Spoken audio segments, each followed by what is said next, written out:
Genesis, ABEMUNAH, and listen, and I'm going to be reading from the book of Ezekiel, chapter 8, verse 13. And it said, he said also unto me, turn thee yet again and see, and thou shalt see greater abominations that they do. Then he brought me to the door of the gate of the Lord's house, which was toward the north. And behold, there sat women weeping for Tammuz. If you don't know who Tammuz is, Tammuz's mother name was Semiramis, and his father name was Nimrod. That's right. Mother and son had a child, and his name was Tammuz. This is the person where Christmas coming in December 25th, he was born. But I'm going to keep reading. It says, then said he unto me, hast thou seen this, O son of man? Turn thee yet again, and thou shalt see a greater abomination than these. And he brought me into the inner court of the Lord's house, and behold, at the door of the temple of the Lord, between the porch and the altar, were about 25 men, with their backs toward the temple of the Lord, and their faces towards the east. And they worshiped the sun toward the east. And that's what I have a problem with today. A lot of people say, let's turn to the east and pray.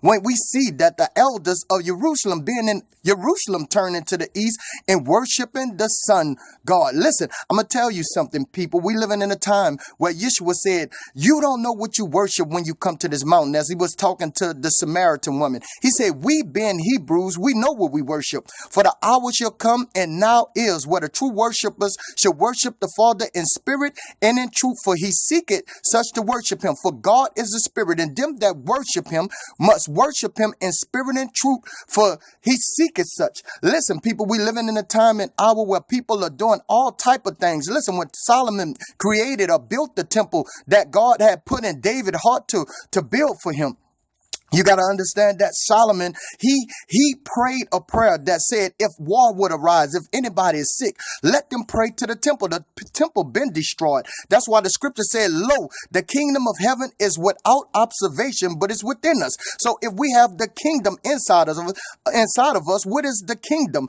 The dominion of where the king live. If the king live inside of us, then we got to understand that he walks with us. He lives with us. That's why the scripture said that know ye not that you are the temple of the living God, so we should keep it holy. Listen, we gotta begin to understand that we're living in a time and hour where many people are building upon doctrines and precepts of men, not of the scriptures. They are even fleeing from the Bri Hadashah, what they call the New Testament, and talking about they keeping God's law. In the book of Acts chapter 15, you had the disciples had a council.